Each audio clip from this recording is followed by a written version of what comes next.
see the comments. It always takes a wee while. My do not disturbs off in it.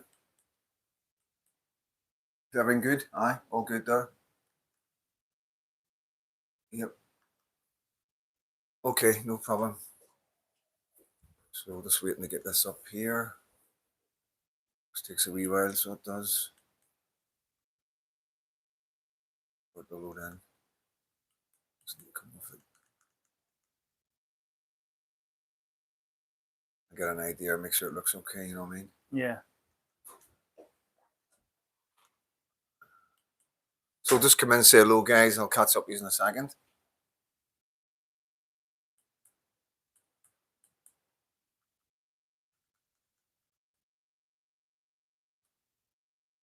There we go. Life.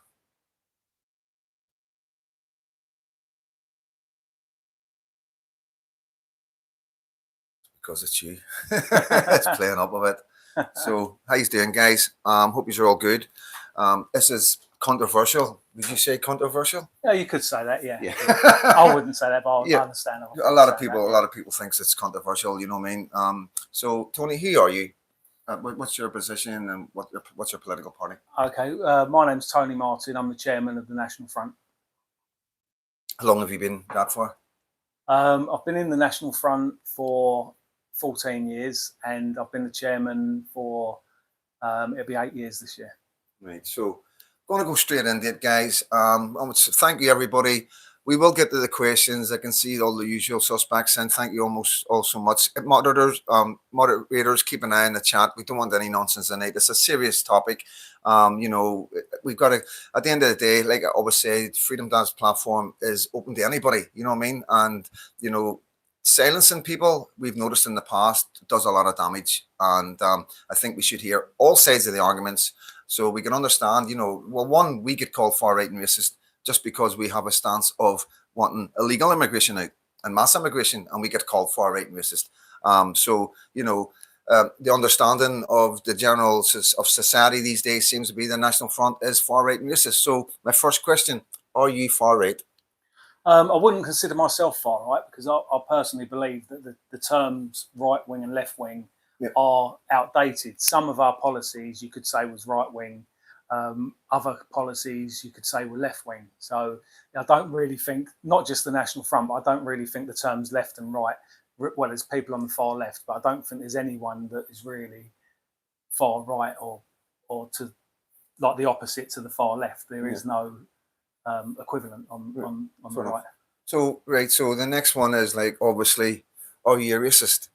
Well, again, I think the term racist is unhelpful because it seems to be something that is only ever directed at white people, which makes it kind of ridiculous in itself. I don't hate other people because of their race. I love my people, my race, and I try and do what I can for my people. I've got no animosity towards other people except for when they come into conflict with us. I've got nothing against people of colour or coloured people, as they used to be called, or Asians in their own country or their natural habitat. It's just when they come to the United Kingdom and take over areas and eventually take over all of it, that's when the problem is, only when it comes into conflict with the interests of my people, as I see it. So can you understand why people would say you're racist because you're a white-only organisation, political group, political party? You're a political party, isn't that right? Yeah. That's right, yeah. I can understand people saying that, but what you need to remember is there's lots of Muslim-only organisations, Jewish-only organisations, black-only organisations, and we're actually funding a lot of those things. The National Front is entirely paid for by its members, but yet a lot of black-only organisations, Jewish-only organisations and Muslim-only organisations, we're actually funding through our taxes. So if people don't like the National Front being only white, at least you're not paying for it unless you're a member. So, so I don't think it's at all, I don't think there's anything wrong with that. To be fair, I've got nothing against people from other races having their own organisations and having blacks only policies for immigration in their own country. I'm not at all hypocritical when it comes to anything like that. I just think that we should have a right to associate with within our own racial group and within our own people. So if the National Front was to grow and you were to get into power, what would your stance be on ethnics and blacks in our country? Well, we'd like to see Britain become a white-only country again. So that'd be quite a long process. What we'll probably have to do is, in the run-up to the next general election, would be to try and have a manifesto specifically for the first term, because realistically, we'd need to prioritise who leaves the country. So obviously, first of all, it'd be criminals, including illegal immigrants, and then it'd be people that have come here on whatever visas, and then eventually work our way to the people that were born here. But it doesn't necessarily have to be a bad thing for them. It can be advantageous for them as well, because if we was to pay them money to leave, which would cost us less money than keeping them here, but yet what might only be a small amount of money, or not even a small amount of money, but not a great deal of money in Britain, could be an absolute fortune in a lot of countries. I know people, British people, I've got family that have moved abroad for work, and I say they've had to do it. They haven't actually had to do it, but it's worked out in order to get a better education for their kids and to earn more money or pay less tax. It's worked out better for them to move abroad, and it could be the same for blacks, whether they've been and Asians, whether they've been born here or were born abroad. If they moved back to Africa or the Caribbean or Asia, as long as they're compensated for it, it could work out very well for them. In a lot of these countries, the weather's a lot sunnier than it is over here, and there's no reason that they can't make a great success of it. I've seen a thing, it was American based, but I watched a YouTube program about Americans moving, black Americans born in America moving back to Africa, and there's no reason why it can't be a good thing for them. So you can understand why I've got a problem with it. Obviously, you know my views. You know I'm not here to ambush you or nothing like I say. But a lot of people will have a problem because I've been in Scotland and England, and I have met black guys that are as English as the English guys. I know you mightn't agree, but they've been born here. Maybe their grannies came here from Jamaica or from some other country, and they're third generation, and you know they are English. They are proud to be English. They fly the St. George's flag. They support Chelsea, Tottenham, Manchester United, Liverpool, whatever. Do you not think? Can you not understand how how that's difficult for people to digest when you're wanting to remove these people when they've lived here all their lives, and their mothers and fathers have maybe lived here all their lives as well?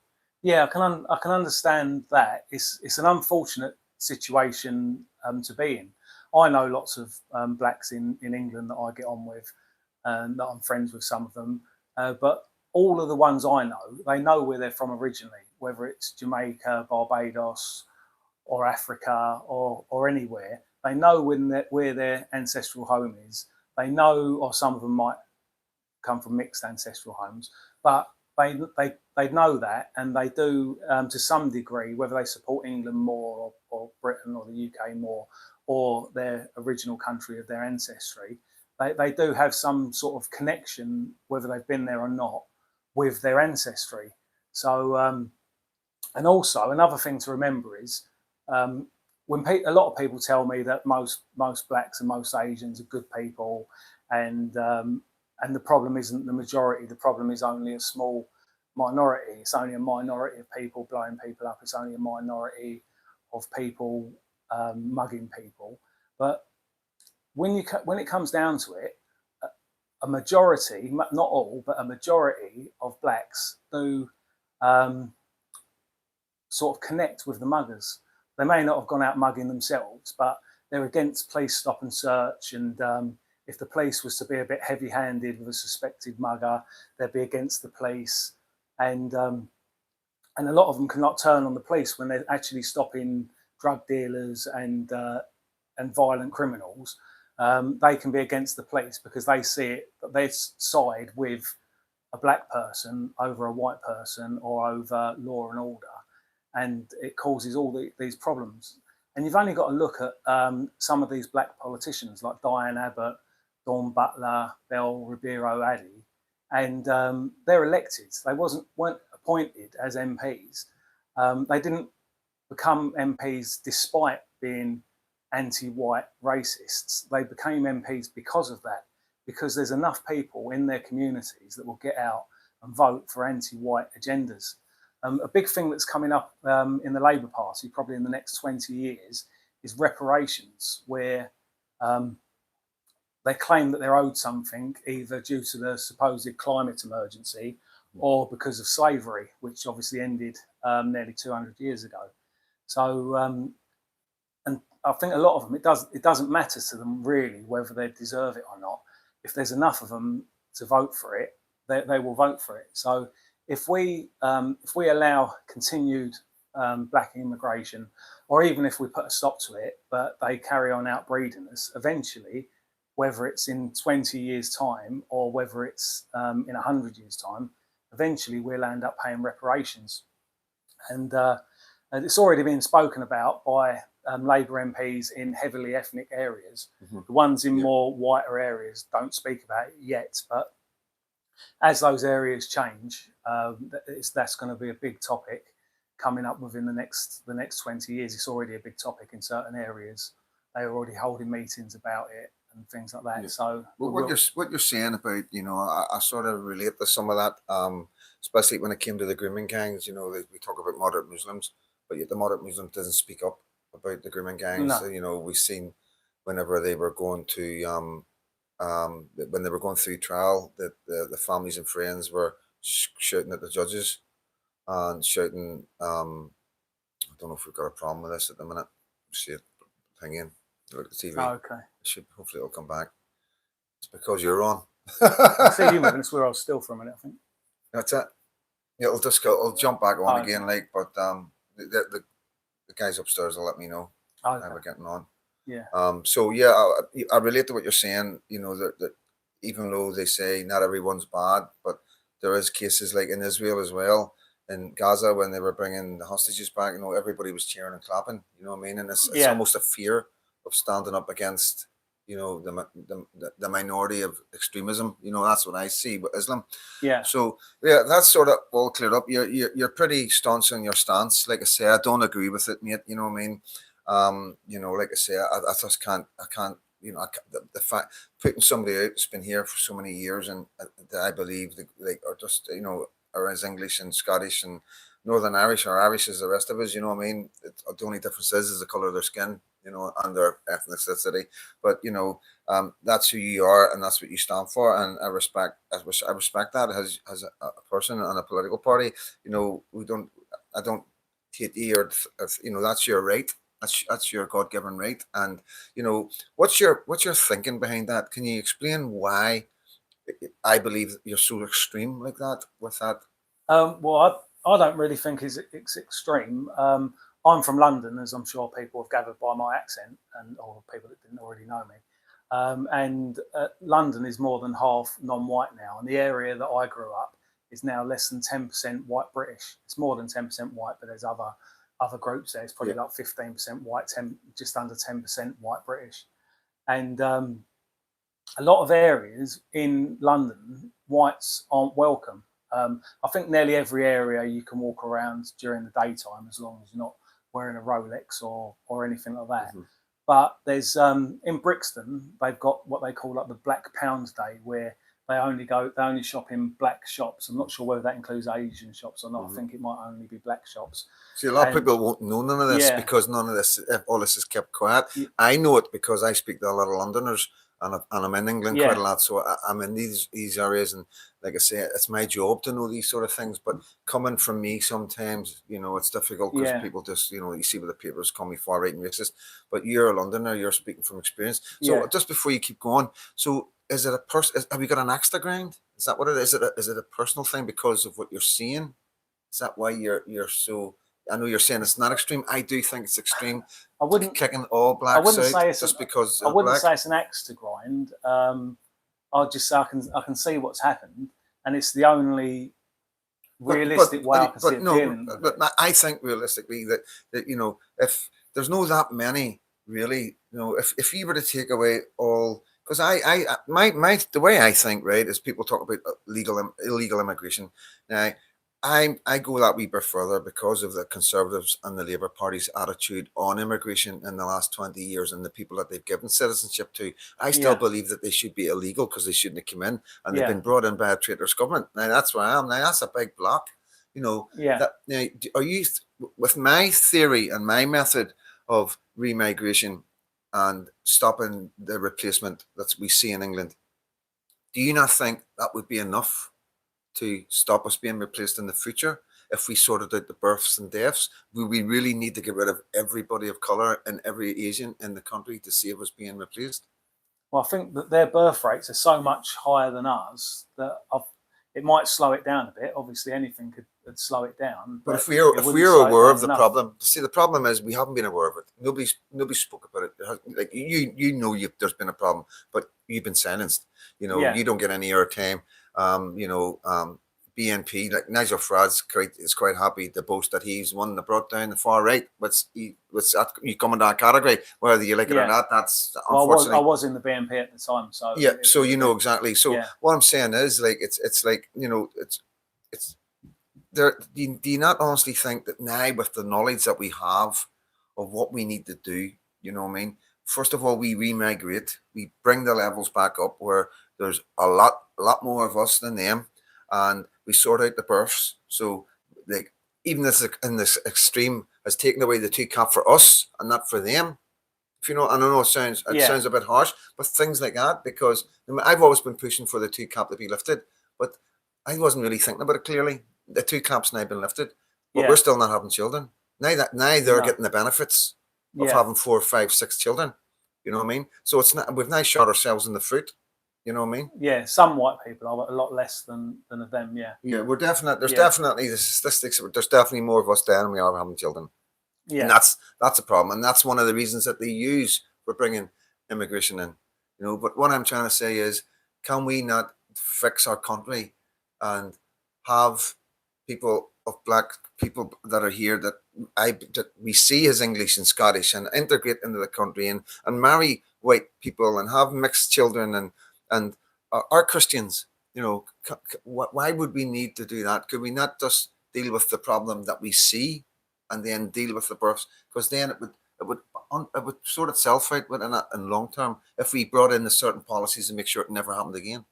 I think you'd need to bring in some pretty hardline policies, and if you was to, But they're not any hardliner than what you're wanting. well, it's fun. It's strange how you look at it, because if you're telling people either not to have kids or to have less kids, compared to telling them to go somewhere else and have as many kids as they want, even giving them some money towards that. Like Yeah. I said, it doesn't have to be a bad thing. It's not as if we're going to strip them of all their assets and then just throw them on a plane with not a penny in their pocket. Yeah. They'd be financially reimbursed for that, and in a lot of cases, that would be enough money to set up a good life, probably better than what they've got here. In a lot of areas that have got a lot of blacks in London, or probably anywhere where there's a lot of blacks, there's a lot of crime and things like that. Yeah. They could have an opportunity to have better lives. It's not just a matter of, it's not like getting thrown out of a pub where you land Yeah. on the pavement. Yeah, It's I like, get you. No, I you totally know, they've got understand. time to get their affairs in order. And So I'm going to go back to the State of the Union, I call it. You know, yeah, it is, because it's a mess right now. And even Ireland, you know what I mean? We'll talk about all that in a wee minute. But I want to talk about ethno-nats. Do you consider yourself an ethno-nat? yes. You yeah. do, right? Yeah. Good. So there's been a lot of talk about ethno-nats lately. You know what I mean? I was talking the other day, and I've seen it's the biggest division I've ever seen. It's what's going on right now. It's just blown my mind. It seems to be the people that aren't ethno-nats that are right wing, you know, who Yeah. want Islam out, want mass immigration to stop, and want illegal immigrants to get deported, are really going hard right now against the ethno-nats. And I've heard Tommy Robinson saying that, you know, because people aren't addressing the problem, that the ethno-nats, the far right, and I think he's even said Nazis, you know what I mean, which I think's a bit hard, you know what I mean, you know, that's just me, my opinion. You know, so what's going on right now with the right, the normal right, you know what I mean? I'm not going to name anybody else because I think there's enough going on right now. There's a lot of to Yeah. and fro from different YouTubers, and I respect everybody's opinion. This is the thing, you know, if you stand behind what your opinions and your beliefs, I've got so much respect for you, whether I agree with it or not. You know, whether it's Yeah. somebody from the right who's slating ethno-nats who I think have got a point. You know, they have got a point. Like I've said in my video the other day, you know, Enoch Powell was an ethno-nat. They called him far right. They called him racist. But now today we're saying Enoch Powell was right. You know, Yeah. and now what I said last night, well, maybe in 20 years' time, 30 years' time, they'll be saying you're right. Maybe they'll say the ethno whenever the country's gone and we're being and our children can see that we're totally replaced now, and there's the majorities of you know, because we can see where it's going, you know. And I always say to myself on my videos as well when I'm talking to my community and like hoping other politicians are listening, is this what you, maybe they want this, maybe everybody just wants this, maybe, you know, sometimes I believe that the guys that are on YouTube and doing all these things on the right are just doing it for money. They're just doing it and they're wanting to make money from it. They're wanting to take advantage of the situation because they don't seem to address it. They want to, they're saying the right things, but then they're saying the wrong things. And it's creating, I'm like confused. I was like that last night. I am so confused right now because, you know, it's like a sinking ship. This is what I said, you know, it's like a sinking ship, and you've got all these men that can plug the holes, but you've got the ones here going, no, you can't plug a hole, you can't plug a hole, you can't plug, and the ship's going down. We're all going down in this ship because these guys are saying that you can't plug the hole. You understand what I'm saying? That's what it feels like to me, and it's really right now. I believe that nobody should be calling anybody out. Everybody should let everybody get on with what they're doing and find a way of coming together to stop what's happening, whether you like each other or not, you know, whether you agree with every single person's policies, you know. I find it very strange, the language from Tommy Robinson as well. I have to say it because everybody's talking about it, mate, you know what I mean? And it's breaking my heart, you know. I've done so many videos with Tommy Robinson and I love him, and I think he's an amazing guy. I've been in prison myself, I've been in solitary confinement, I've done videos about it, what he's been going through, what it's like for him, going down on visits, coming back to a solitary confinement cell, how difficult it is, what it does to your head. But you know, the language, you know, he's talking, and I don't know if it slips to the tongue. I don't know if it's because he's in certain countries and he feels obliged to say certain things. I don't know, but I believe the language coming from the likes of Tommy Robinson right now is gonna work the opposite to saving our country. You know, so what I'm trying to say is what's going on? What, in your opinion, what's going on with the right now? Why are they coming out so hard against ethno-nats? Because like this is the worst situation we've ever been in. We've got Leicester, Birmingham, Luton, Rotherham, Rochdale, London. Cities will never be English again very, very shortly. You know, you can see that. They're never going to be English again unless something extreme happens. Unless something extreme happens. Yes, exactly. Of course, yes. Yeah. So why are they behaving like this? What's going on? Well, I don't really, I've not really met any of them properly, and any of the leading ones. I've met lots of Civnats, but I've never what? Civnats. Civnats. What's a civic nationalist? Civic nationalist. Ethno nationalist and Civnat, civic nationalist. Are they both the same? No, civic nationalist is basically anyone who is born here or has British values is British. But it's like what you said with.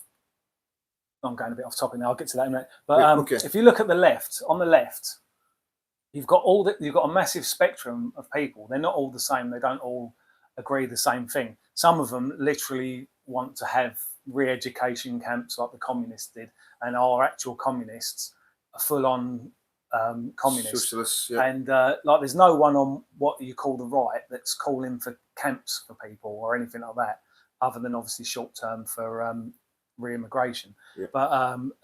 But they're literally talking about re-education camps and killing people and things like that, and they're openly talking about this. This is the left. This is on the left, yeah. And then you've got the more moderate left that basically they just want to nationalise things, and most of it isn't too bad. Other than this is where you would lean to when you say there's similarities. That's where you would be the moderate left. With like digital ID and nationalising things like railways and keeping the NHS and things like that. But you've got the moderate left, which most of it's reasonable, other than they want a a multiracial society, and they support pushing a certain amount of homosexuality and things like that. Of course, yeah. But some of them don't go as far as pushing the transgender thing, and they don't want to kill anyone, or they say they don't want to kill anyone. But there's no sort of daylight between. There's no being pushed away. They'll all turn up on the same demo, and they'll all protest. And then at the end of the day, they go and campaign for whichever political party or union they support. But they don't sort of openly attack each other. I think, and I'm going to speak about Tommy Robinson and that now, and I'll stress that I've never personally met Tommy Robinson or had any dealings with him personally. So this is just what I surmise from what I see with him and others. I think they're sort of, whether they're actually paid to do it or it's to their advantage to do it, to try and push everyone in kind of a pro-Jewish, pro-Israel kind of agenda. I know that Nick Griffin said when he was the chairman of the BNP that he was approached by Jews and he was offered money. I don't know if it's him personally or the party was offered money to try and keep talking about certain issues about the Muslims and to stay away from the banking thing and things like that. So I think, and also like with Elon Musk, Hope Not Hate have said that Elon Musk let Tommy Robinson and Katie Hopkins back onto Twitter as soon as he took over. And I was pretty sure that wasn't the case. And I did check into it, reading back some newspaper articles from a few years ago. And it was about a year afterwards. It was after the Israel-Gaza conflict started. And I think the media or the multimedia and people wanted to push the agenda to get as many people supporting Israel back on, I'm not sure if it was already called X then, but X or Twitter, whatever it was called at the time. And they let Katie Hopkins back on, they let Tommy Robinson back on. Although I'm on there, it's a new account. It's not. I was banned at the same time as Tommy Robinson. They didn't allow me back on, and they didn't let anyone who's not pro-Israel back on. So it seems like Tommy Robinson got back on, and Elon Musk and all that is on his side because he is pro-Israel. And and there's a lot of things. Just like to interject there, like with the Israel thing, I keep well out of it, and I'll be honest, there's a wee bit of fear there. There is. I'm from Northern Ireland. And we've got enough problems in Great Britain and, with the union and being a unionist, loyalist, Protestant. And I just don't have any time for anything like that. Palestine, it's but nuts. Israel, it's a long way away. And, the problem we have in Northern Ireland is because they put Palestinian flags up. We put Israeli flags up. Nobody really understands it. I've got so many friends now. We speak to each other and, and they would quite happily fly Israeli flags. Not so much now because they were just doing it as a thing to that. But like like I say, I'm not going to put any names out there, but it was a YouTuber in Northern Ireland. He made a statement saying that Israelis are ethno-Nats. The Israel is for Israel, and he was quite happy with that. But at the same time, he really hates British ethno-Nats. I find it really, really confusing. This is why I'm so confused right now with everything that's going on. And it's worrying. I'm really worried about it. And you do ask some questions in your head. You do get a bit paranoid in this game. Like I say, I've never seen the right divided so much in the 20 odd years I've been doing this. This is the worst it's ever been. Paul Thorpe came on the day as well. He's backed out of the Advance UK party, and he said the same. I said it 2 nights ago. He said it today, and he's never seen a division like this. You know what I mean? And I think there's something afoot. I always say that if something afoot, there's something else going on. I think there's a big movement to people realizing we're being replaced, and I think extreme measures are needing to come into play, or whether it's like yourself or whether it's like the Rupert Lowe, because Rupert Lowe seems to be saying the right things. But going back to the right and the far right, we'll just call it that to keep so everybody understands what we're talking about. The right, who's the moderate right and the far right, just like the moderate left and the far left. You could say civ nats and racial nats or ethno nats. It's just getting people used to that, because that's not something I talk about. Like I was saying, with a lot of things, on a few topics, reform would be to the right of the National Front. So it's like I said, there's not on the left. It's a bit clearer who's far left and who's moderate left, but on what's considered the right, it's not as clear as that. There's a lot of sort of overlapping and things like that. Obviously, on the racial grounds and the re-immigration grounds, we would be considered to the right of reform. But then when it comes to things like public ownership and but reform, like you're saying, you're talking about reform rights. as if I don't think there's any right in reform. They say they can't deport 1 million. We've got to take Islam with us. You know, we've seen him attack Rupert Lowe. We've seen him kick everybody out to support Tommy Robinson. We see Zia Yusuf. We see the support from Muslims. So I call reform the new left. I say that reform is the biggest con in right-wing politics that ever. Well, this is where it goes back. I'm sorry if I'm confusing things a little bit here, but no. This is where it goes back to the old thing of left and right, which started just before the French Civil War, where the right was for the businesses and the government, and the left were for the people. Right. That's where the terms left and right come from. Where I don't know if you call them MPs, but whatever they're called. So it's now been changed to the right is people who want to be British, English, want their country for themselves. They don't want remigration. They don't want migration. They don't want, and the left is the ones that do want it, and they want immigration is good, diversity is brilliant. It's been LGBTQ. sort of twisted to replace that. That wasn't what it was about originally. So the right, you got to move on, Tony. You got to move on. So that's why I'm saying I understand we do get referred to as far right, but we don't really fit in the category like that. Yeah, understand. Yeah. That must be because you've got the knowledge. You know it differently. So can you pretend to be far right tonight? Oh, I'm just going to shave my hair.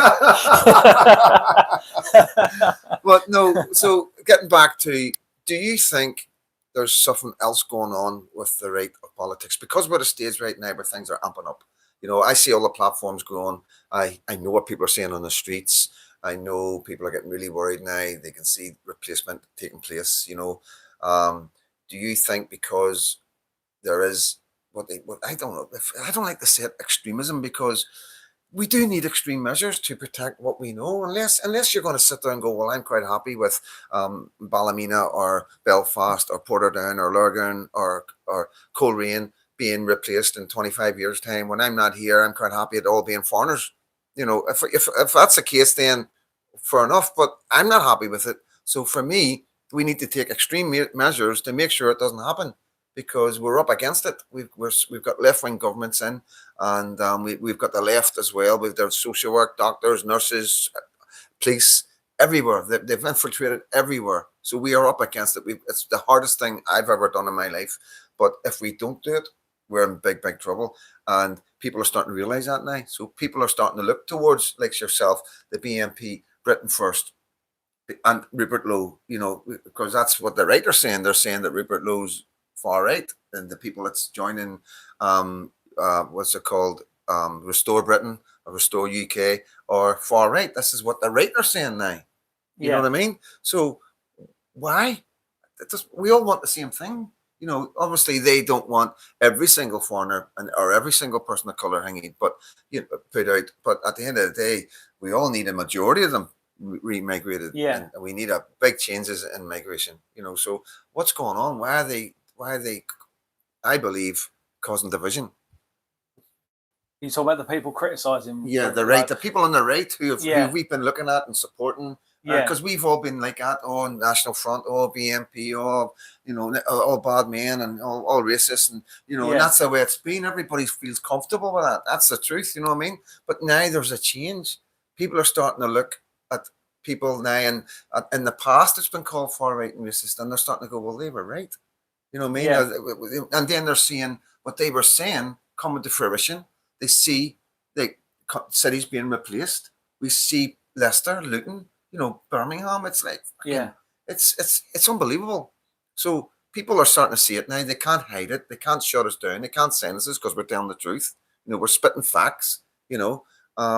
So that tells me that something else is happening for the guys on the right who have been running away with it so far, and everybody's been following, to all of a sudden really go hard against the ethno-nats. That tells me there's something not right, because we're all looking the same thing. Just because you're wanting the extreme side of it and wanting everybody, it doesn't mean you're going to get that. But there's no reason why we should shut the argument down completely, because we all need to come together. There's no two ways about it. And if we start saying, well, I'm not speaking to him, I'm not speaking to him, just because your policies and your views are extremer than his, it doesn't mean that you're going to be prime minister and them views and policies are going to put in the play. You Yeah. agree with that? You know what I mean? Yeah. There's no reason. We're not at that stage where, you know, people, and maybe they're saying, well, if we don't do that now, then maybe one day you could be at that stage.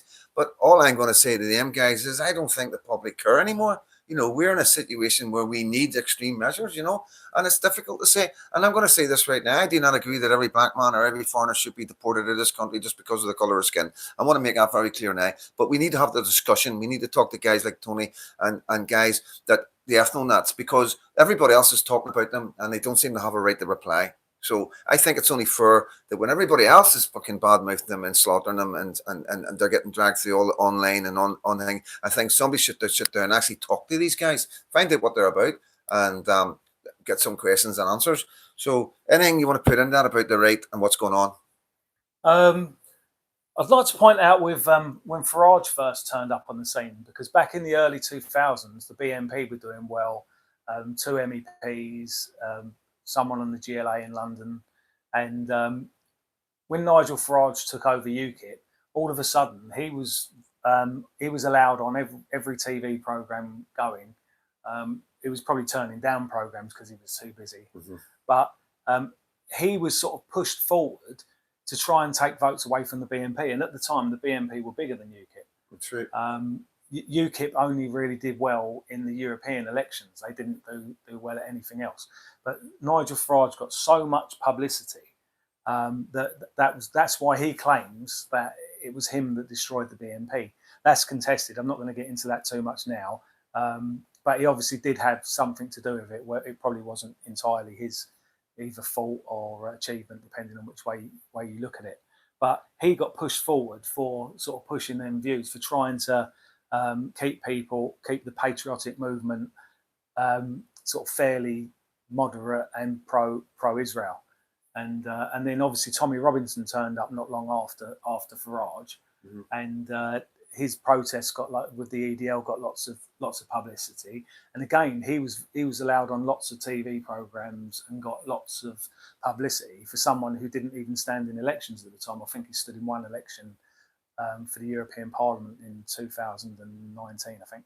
But other than that, he's never stood in an election, and he's been invited on so many programs. Obviously, the EDL was quite a big movement at the time, so he probably should have got invited on some programs. But it seemed Tommy was quite pro-Israel right at the start. Yeah. So I think if anyone wants to get internationalism for money, the way to go is to support Israel. Whether or not everyone doing that is doing it for that reason, I don't know. But I know that seems to be where the money is. Yeah, it's like I am trying to understand it, you know, because like I was talking to my pastor. I was in Scotland last week. I was in England, Scotland last week, so I wasn't at church. But the week before, I was talking to my pastor, and I was saying to him, like, I'm really confused about Israel. You know, like I've got so, because we are quite divided in the Patriot movement. We have quite a lot of guys who really go up against it. They do not like Israel. They hate the English flags being around our demos. And then we've got guys who support it. Now, this is my opinion, most of the guys, bar a very small amount, really do support Israel for whatever reason they do. The rest does support Israel because they think it's a patriotic thing to do. They think they go against Palestine. If you're against Islam, then you got to support Israel. They don't really understand it at all, because I've asked them questions and they no clue, you know. But there is a very small minority that really are into it in a big way. And like I say, I respect their views and all that.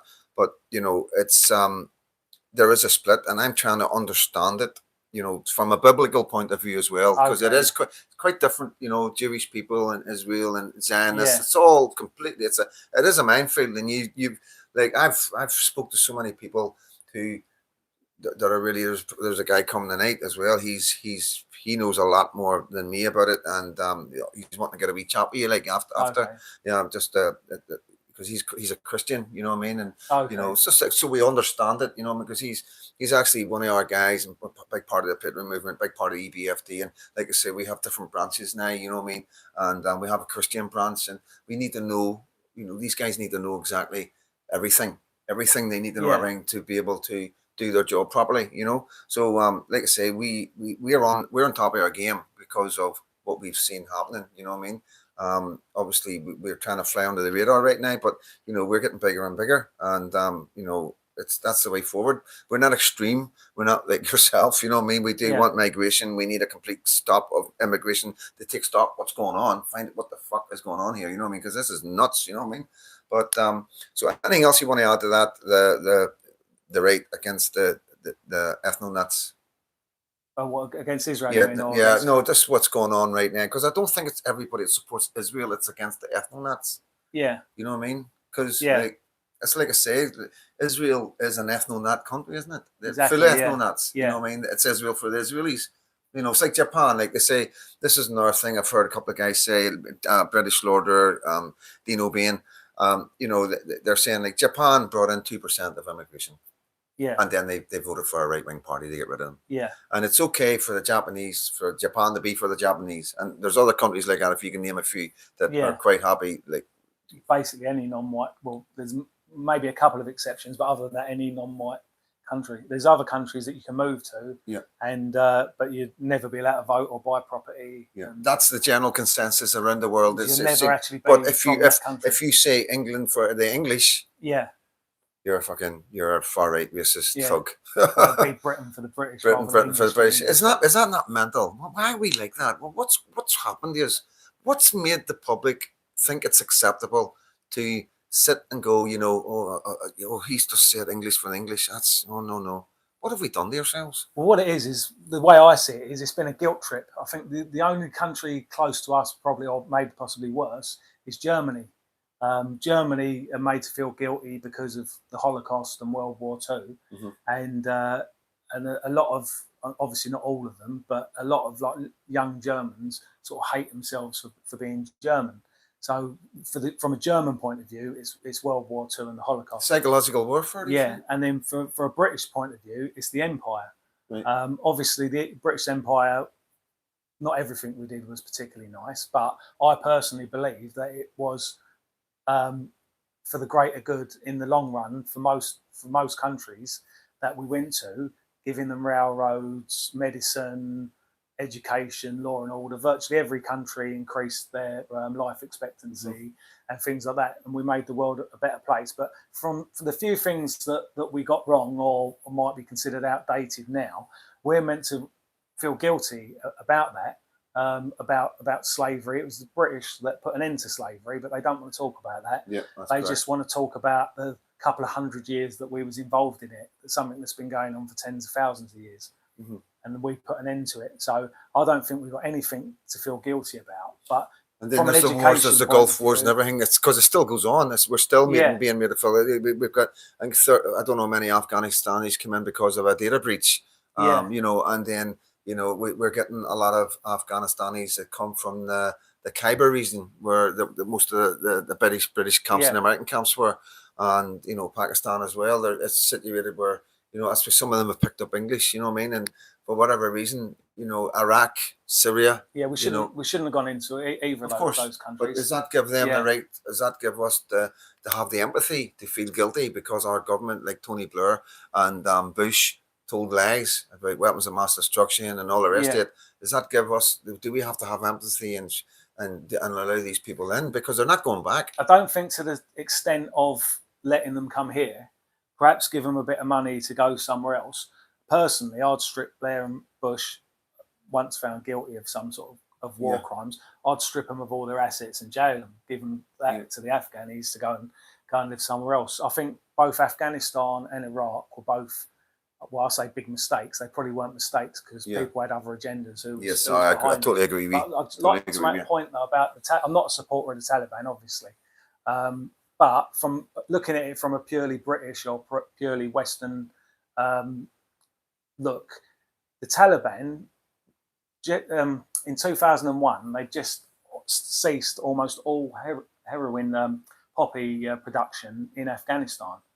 And then once we went in, us in America, it went back up again. All the different warlords got back control, where the Taliban had got them under control. Because obviously in the Quran, it's haram Yep. to do alcohol. It's also haram to be doing these drugs. So the Taliban put a stop to that. And then once Britain and America was controlling Afghanistan, it went back up again. And they've now Why do you stopped think? it. Why was that? Why do you think that was? Because I always ask, why have we got a serious heroin problem? Not in Northern Ireland. There is Yeah. heroin in Northern Ireland, but I've been to Scotland, Yeah, England. You've seen it. You know, what I mean, yeah. I've been 2 seconds, guys.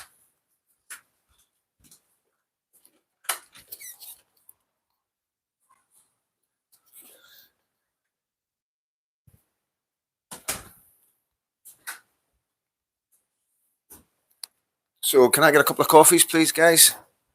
One second. Just wait past it. You're not on it. Oh, you're right. So, sorry, guys. Can I get a couple of coffees? What? No sugar. One sugar. What do you want? Coffee or tea? Tea, sugar. Still No some in sugar. that one. So yeah, what I was saying is like, sorry about that, guys.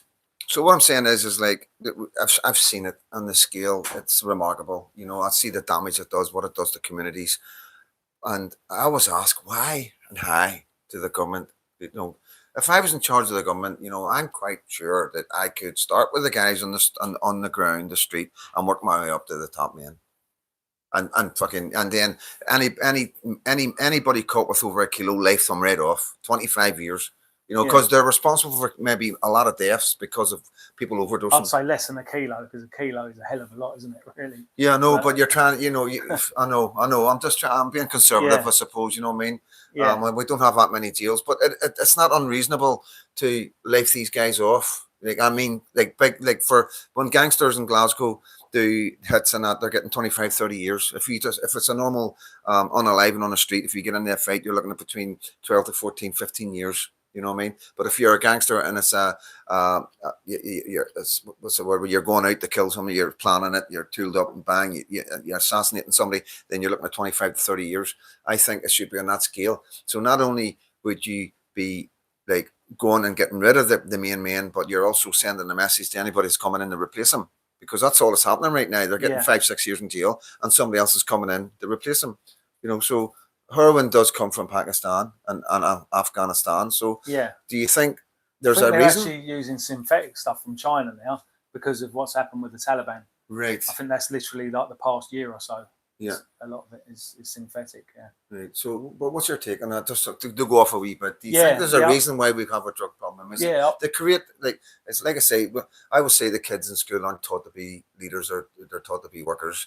You know, we've got LGBTQ getting pushed into their schools. We've got boys thinking it's okay to be with boys, girls thinking it's okay to be with girls. We've got birth rates and death rates going the wrong way, and we've got the highest cost of living. We're paying the second most for gas and electricity in the world, so people can't really afford to have families.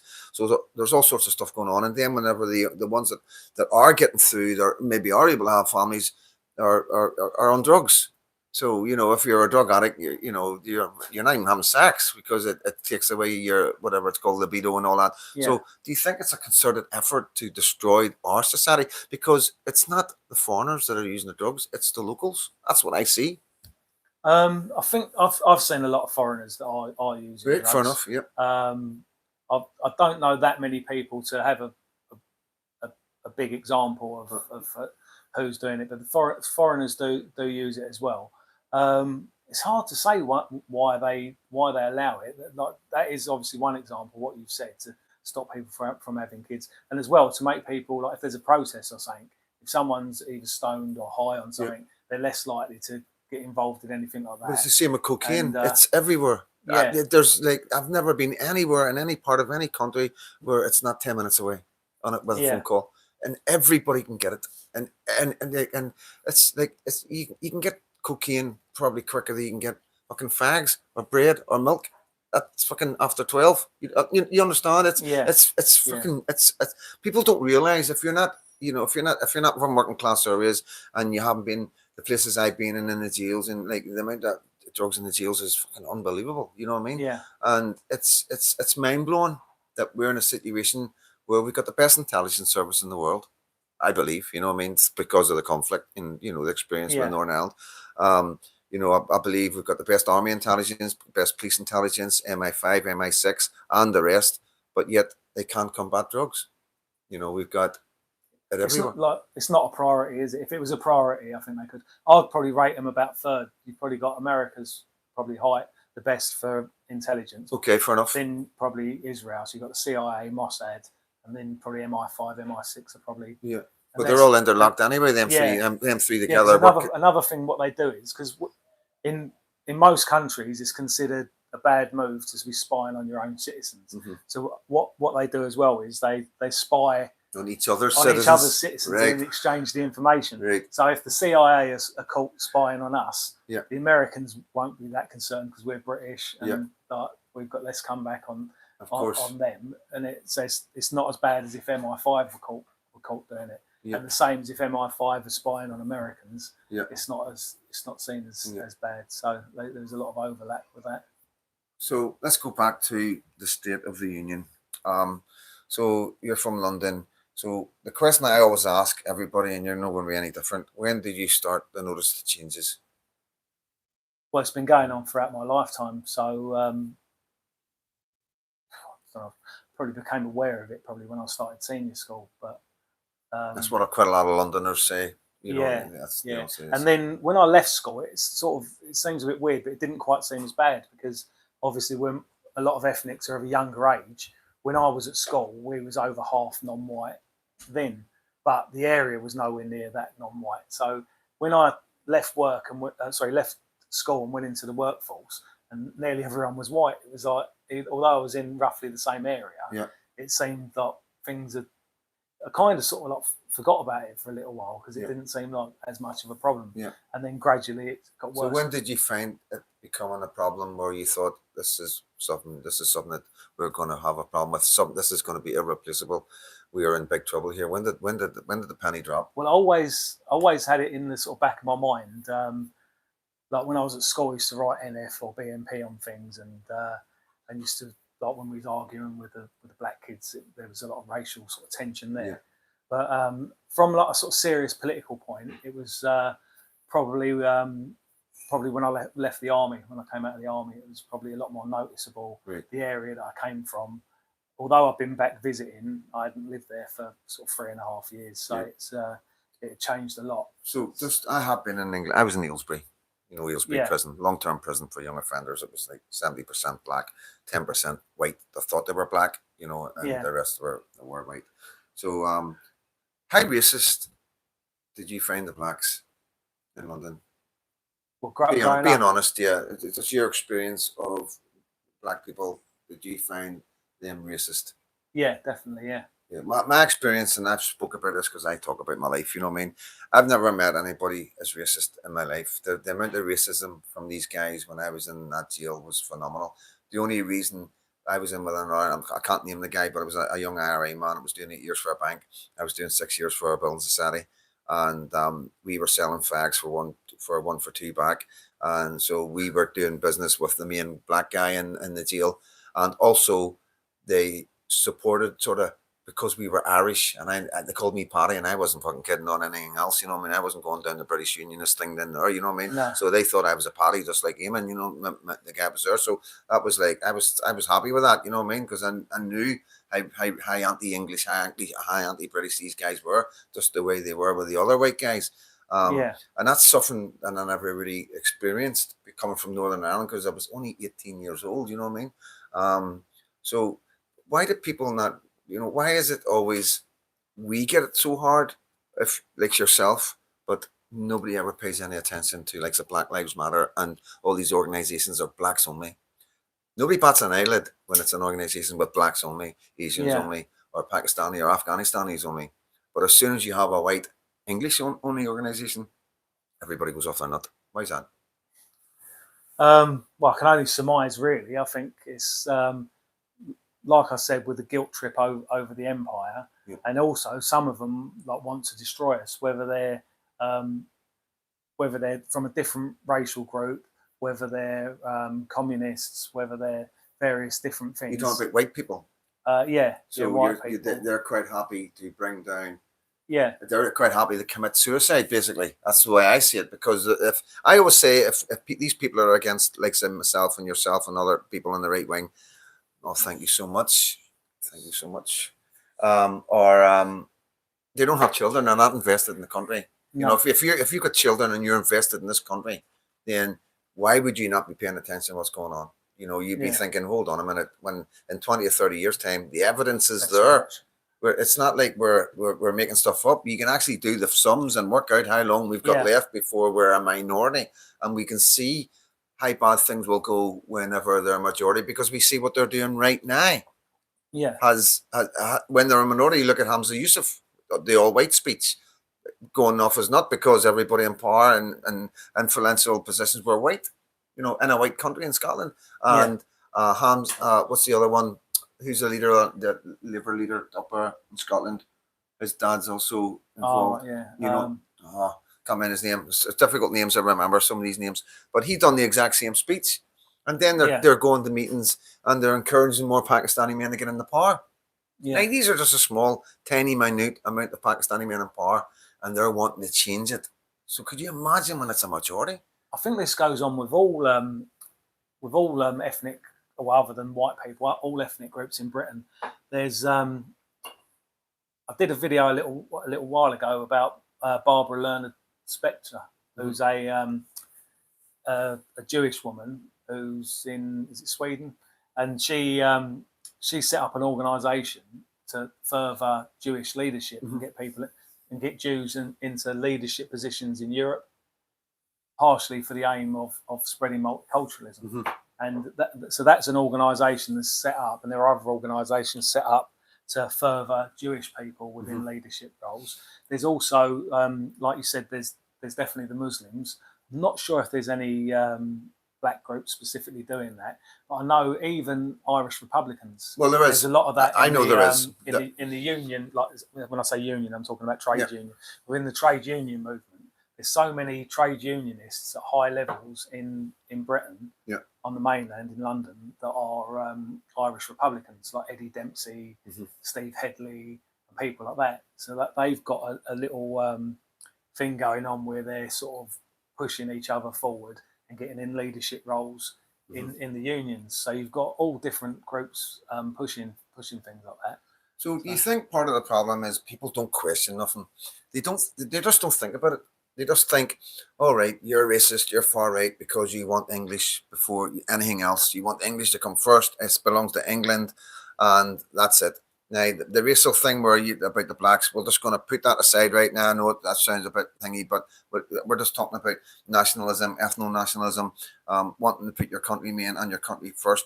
So we understand that there is people out there that are white English people who don't care. They'd be quite happy. Like we've got Sinn Féin, Brits out, foreigners in. They'd be quite happy destroying their future, destroying the future of their children, just for the benefit of getting the Brits out. If they get the Brits out while they're alive, they don't care and they will use the Islam vote. They will use foreigners' vote to get the Brits out. You know what I mean? So it's a bit like that, what you're talking about, but it's also, I do believe people just don't think outside the box. They just accept what's getting thrown at them in the mainstream, what these other right-wing YouTubers and TikTokers are saying, and they don't sit there and go, well, you know what? It's not what every other country's like that. There's other organizations that are black, and there is a black on lead. I've seen it. There's a Christian group, I can't remember the name of them, but I've seen a video where they're all parading through some city in England, and all blacks, no whites, not a white to be seen. That's an all black organization. And like me straight away when I seen it, I'm like, wow.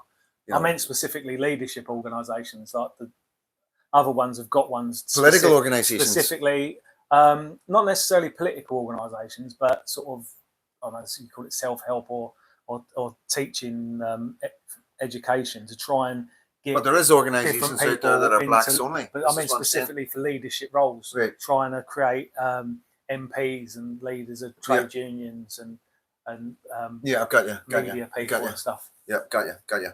So so that's what's going on. I think people just aren't paying attention. People, and also because we're in the state we're in, everybody's struggling. It's like nobody's looking up. Nobody's looking up. Everybody's got their heads down, and everybody thinks that somebody else is going to fix it. Is somebody else going to fix it? No. So what do we need to do? What does Britain need to do? And then I want to speak about the mainland. I want you to speak about the mainland. Then I want you to speak. I'm going to ask you about Northern Ireland. Because this is what I'm about. I'm about Northern Ireland. I'm about my country. I've never been shy about it. This is where I live, where I've been born in Belfast City Centre. I'm an Ulster man, and I love my country. And I've got a wee girl, and hopefully one day my wee girl will want to come over here because I know that's going. It's gone very, very. If something doesn't radical, fucking extreme doesn't happen over there, it's gone. And I know that hopefully one day the work that we're doing in this country right now, this is going to be a safe haven for. So, you know, I'm not shy in saying that. I want Northern Ireland for the Northern Irish. You know what I mean? We can see what immigration is doing to England and Scotland and Ireland, and we don't want that here. You know, we don't want to rather than Leicester, Birmingham. We don't want it. You know what I mean? There's nobody I speak to who wants it. Nobody thinks it's acceptable. So, what do you think the solutions are for the mainland? What needs to be done? And I know it's I think, question, because you've already said what your views are, but you know the chances of you getting in the power are very unlikely.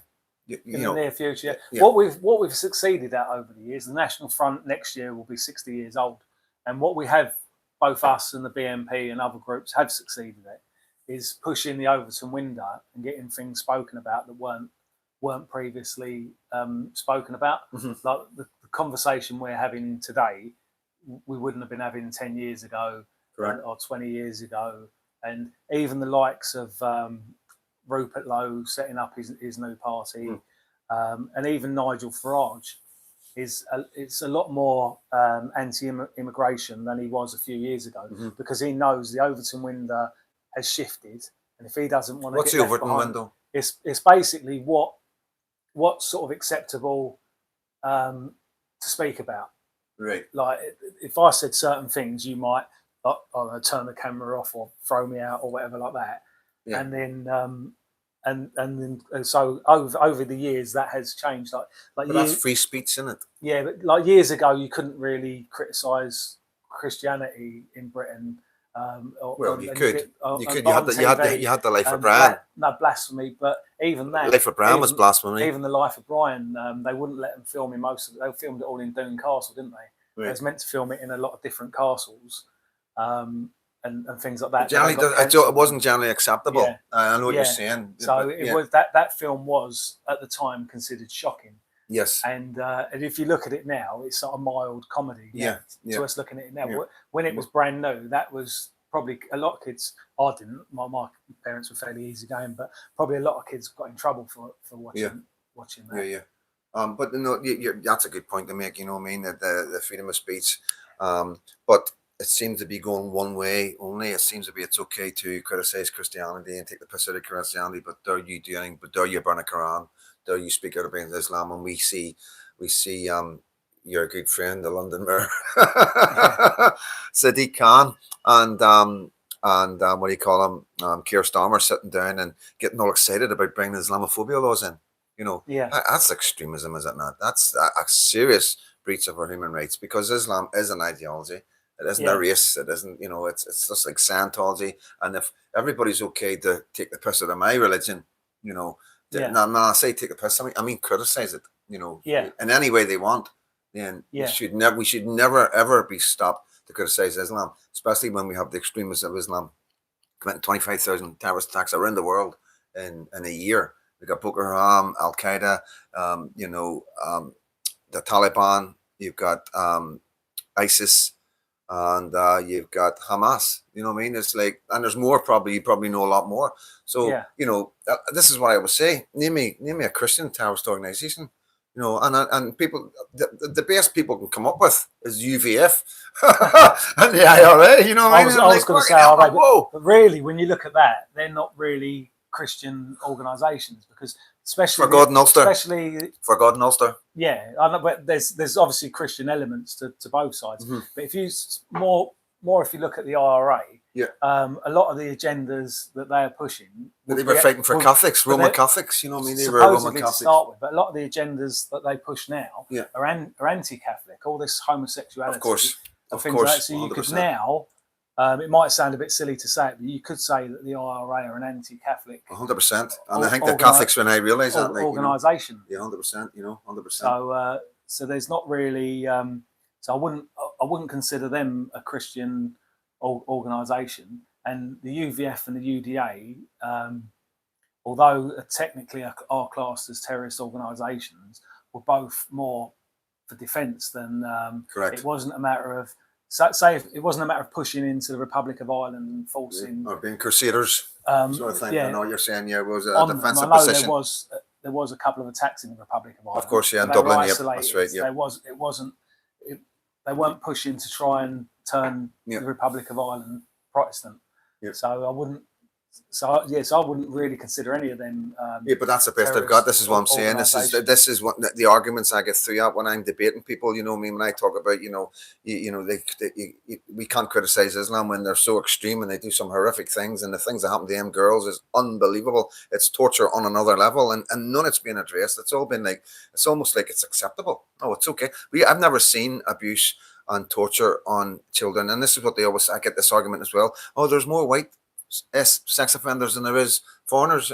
Obviously per capita, that makes a lot of sense. But it's a white country, blah blah blah. That's not going to be like that very long. But the point is, but I've never seen or heard of in all my years in prisons and in England, Scotland, and Northern Ireland. I've never heard of anything as extreme and as brutal and as torturous of what these men did to these English girls. You know what I mean? It's on another level. You know what I mean? And nobody picks up on it. Nobody cares. It's like, it's almost, this is one of the reasons why they didn't have a Grooming Inquiry. You know what I mean? This is the exact reason why the Labour Party did not want us to have a Grooming Gangs Inquiry, because it would have come out exactly what they did to them girls. You agree? Yeah. Well, I think and probably even more so the amount it was covered up. Exactly. And who was involved in the cover-ups. Yep. Yeah. And another thing, I think you alluded to it earlier, when you were saying about their community supporting them and people coming out cheering from when they were coming out of court. I was reading a book a couple of years ago, and it was about, I think it was Rochdale, and apparently in one of these places where they were groomed, I'm not going to go into any graphic detail here, but where they were getting up to the horrific things they were getting up to with young girls, they had an honesty box. Mm-hmm. They had where one of them would go along, do whatever, and then upon leaving, rather than counting out the money in front of someone, it just puts the money in a box. So while we see these people as absolutely despicable, amongst their own community, they're considered upstanding citizens. While they'd do horrible things to a white girl, they wouldn't dream of not paying the pimp, and they'd put the money in the thing, and they could be trusted, trusted to do that. So it just goes to show, and I believe, because obviously people will point out that it is against Islam to be doing things like that, but they only did it because it was against girls outside of their community, i.e. white girls. I think one of them did get done for interfering with someone in his own family as well, but that was an isolated incident. That wasn't, although he was part of a grooming gang, that wasn't part of a grooming gang activity, but they wouldn't tolerate it. And also you hear, like, the far left make out that grooming gangs isn't an Islamic issue. But they will speak about war rapes or rapes of war, where soldiers or militia or whatever they are go into villages and towns in conflict places, and they do horrible acts with women and sometimes men as well, as like a show of force to degrade them, and show power over demoralize them. And the way I see it is it's the same thing over here. It's not war. It's war rapes rather. Well, a lot of people are speaking that language now. They're saying, about these guys coming over, they're fighting AIDS, man. You know what I mean? It's you can't get away from it. It's very, very strange. A lot of people say when you leave for war, you leave your children and your family. When you're getting away from war, you take your women and family with you. And and we're seeing how they're coming over, seeing how easy they're coming in. So get back to the question of the mainland. What's the solution? Can you ever see you align with Rupert Lowe or any other party, BNP? Well, I don't know about fully aligning. We'll work with almost anyone. We don't have to work together, like, as in amalgamate, but we can work on single issues, which is what I was saying about the left before. You've got the whole spectrum of the left will all turn out on a particular protest about something, and they'll all stick together for the day and then go back to their other things afterwards. So what's the way forward for the mainland? Well, it'd be the same for here as well. Just try to stop any.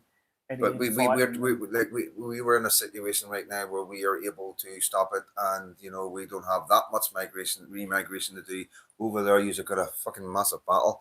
A lot of people to get out of the country to stop the replacement of England, Scotland, and Wales.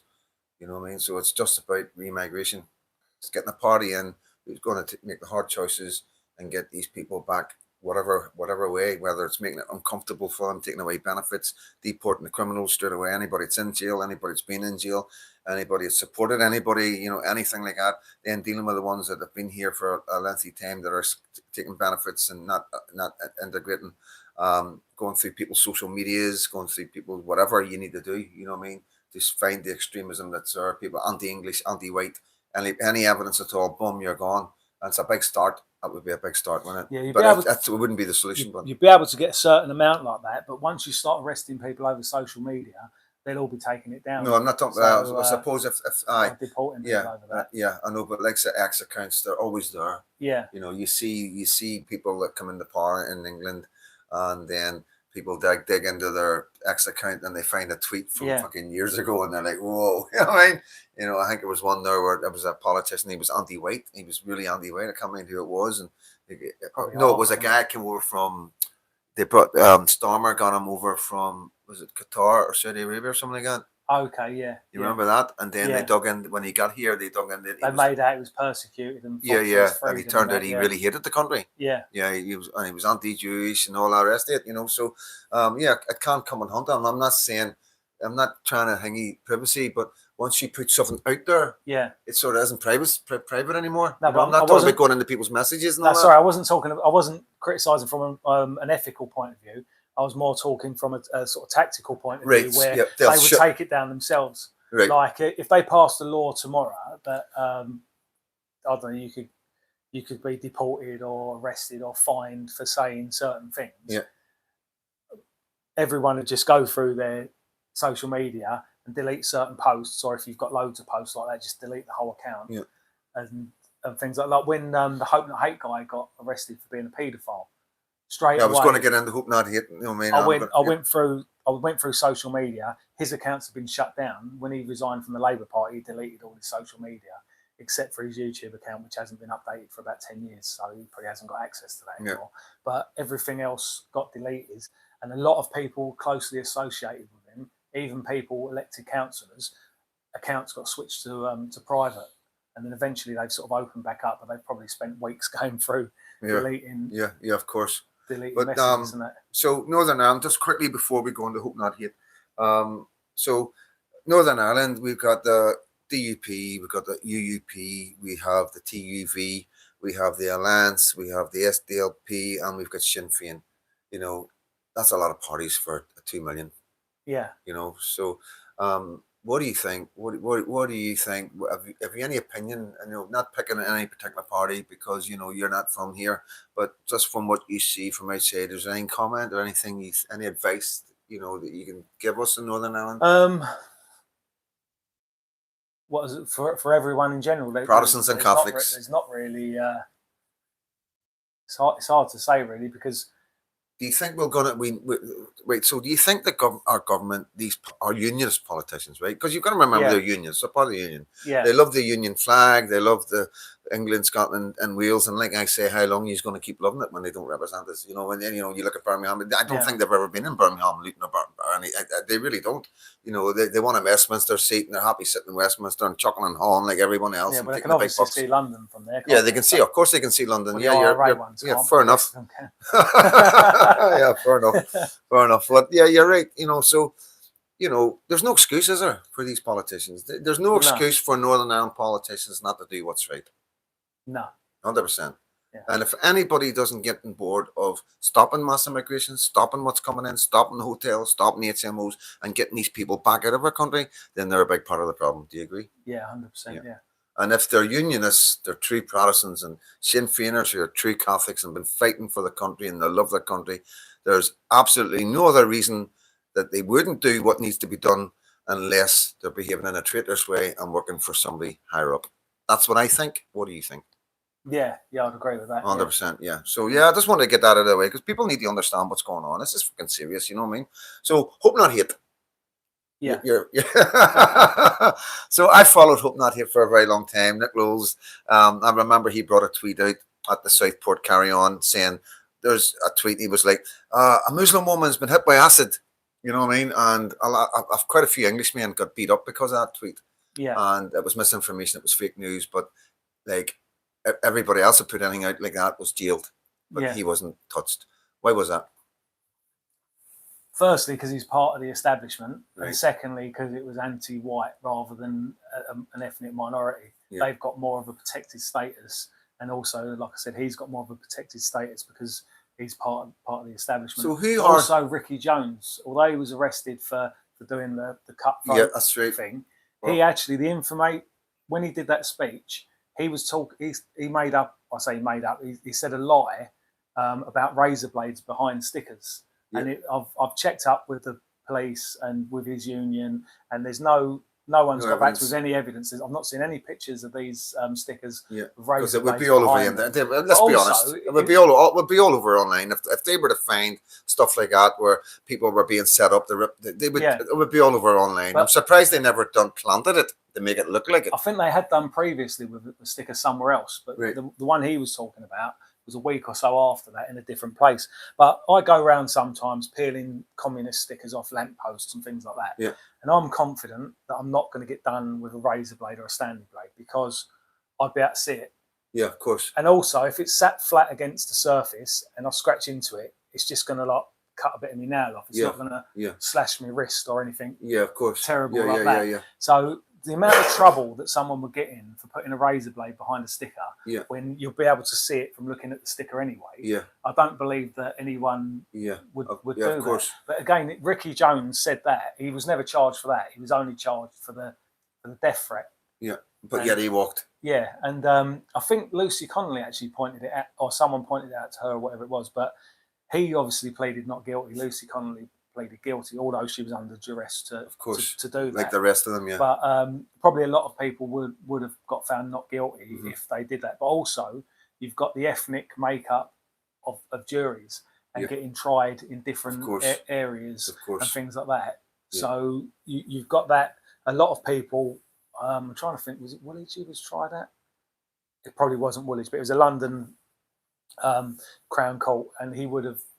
A lot of them would have been anti-British. Of course, on the and jury. that's something that's a very good point that you make. You know what I mean? I've seen a picture of university passing the bar. I can't mind if it was Oxford or Cambridge or where it was. It may have been one in London. And you know where they take a photograph of the whole, I don't know if it's what they call it, a season, a semester, I don't know what it is, but it's like they're all Graduation. yeah. And it was 99% ethnics, 99% like Pakistanis and Indians. And I'm looking at it and I'm thinking, this is the new judges, this is the new lawyers, this is the new politicians, you know what I mean? So you can see it's coming, you can see what's coming. And like you're saying with the juries, you know, this is a problem. It's like, even with social work, you know, if you're a right wing, we can see problems right now. If you're a right wing commentator like me, and I'm going through having problems with my wee girl, my baby's mum, I can just go bang, no contact, no nothing, block me in a ring, and I know it's going to be different because of who I am. Yeah. Because of the system, the way the system is with the left, you know what I mean? So that's something else that we need to pay very close attention to, because it's, you know, everybody, because it's not affecting you right now. It's just not affecting you right now because of whatever reason, but tomorrow it could, next week it could affect your kids, it could affect your brother, it could affect your uncle, and you know, don't wait till then. Please don't wait till then, guys. I implore you all, you know, you just need to wake up and pay attention to what we're saying, whether you agree with Tony or not. He's got some very valid points. Hope Not Hate. So where did Hope Not Hate come from?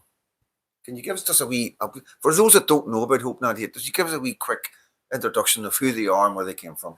Well, basically, they came from the organisation or the magazine Searchlight. Jerry Gable and a couple of Labour MPs set up an organisation and magazine called Searchlight Magazine that was basically a communist magazine and newspaper that pushed out mainly lies about people and what they consider the far right. So that's where they came from. And Hope Not Hate was originally part of that. They was a magazine within Hope Not Hate, within Searchlight, that was run by Nick Lowles, who's obviously still involved with Hope Not Hate now. And then in around 2004, they went their separate ways and launched as their own organisation. So Hope Not Hate they work as advisors to the government, and they do educational things in schools. It's basically spreading lies. and they actually sent a paedophile, Liron Velleman, who's about to be sentenced next month for crimes for being a paedophile or being a sex offender, and they actually sent him to Parliament to advise on the online safety bill. They've wrote books glorifying violence and even supporting the IRA and things like that. Mhm. And they're really despicable people. And something I've been trying to point out recently is that I've not seen them debate anyone. I know they'd never debate the NF or anyone like us, but Yeah, they 100%. won't even Yep, debate 100%. reform or someone to the right of the Conservative Party. Yeah. They've criticised government ministers when the Conservatives were in, and but they would never dream of debating anyone. They go on tame interviews where I know Freedom Dad's a friendly guy and we're having a nice time today, but with them, that they know they're not going to get asked any questions. It's like with us today, there's no holds barred. Freedom Dad can ask me whatever questions he wants. He hasn't gone over what he's going to ask me. But with Hope Not Hate, they go through the same spiel every time, and some of the things that they're saying just don't make sense and contradicting themselves and things like that. And the hosts always just sit there and just nod along and don't. And never ask them any serious questions. So what standing do they have in society? Who funds them? How are they so big? Because I've seen the work they've run against Tommy Robinson. They really attacked the right. You know, they attacked other guys that I know. You know what I mean? You know, big time. They go hard in investigating. So how are they able to do it with, you know, because it's obvious to everybody now. It's clear who they are and what they're all about. How were they able to get to the situation where they are? Where do they get the money from? Well, they've got various trusts and things like that fund them. That people like George Soros, they have had government funding in the past for specific things. They were a registered charity, Hope Not Hate Charitable Trust, but they've now been forced to separate that, and they've changed the charity's name to Hope Unlimited, and they've swapped directors around, so no one's a director of both, but they're still mixed up together. Hope Unlimited is still funding them. Their LinkedIn page still suggests that they're a charity. Their American website says that they're a charity, and so they have used charities to get money. Obviously, charities can claim gift aid on donations. They can avoid paying a lot of tax on things, so they receive government benefits for that. I think they get help from unions as well, and it's all the sort of dodgy things. Like they write books as well, and they've sold them, and they get pushed out there by the mainstream media. We see the placards at all the demos. Obviously, I go to quite all the demos and stuff like that, and it's the same the yellow and the pink ones. That's Hope Not Hate, in it, or is that end racism? No, that's what is it now? It's Stand Up to Racism. Stand Up to Racism. And but they've sort of, which originally was the UAF, Unite Against Fascism, and then they started up Stand Up to Racism, which is basically the same people. They've got the same people running it, the same people campaigning for it, and now they've started up. It's like a yellow and green thing. What is it? I forget what it's called. But they've got a new thing where they're sort of rebranding themselves again, and because I think Unite Against Fascism was actually kind of openly fascist, but they were openly violent.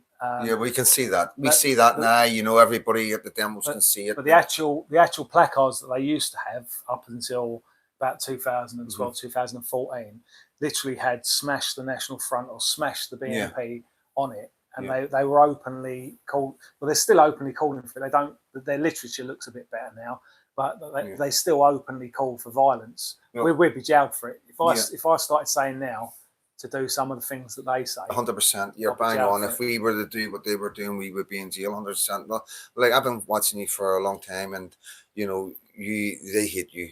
You do not miss them. You are in their faces. You're on top of it. You know, like, you really are. Fair play to you. Like, so what's it like? You know, where do you get your information from? How do you know where they're going to be? And have you ever had any violence onto you while you've been trying to expose them?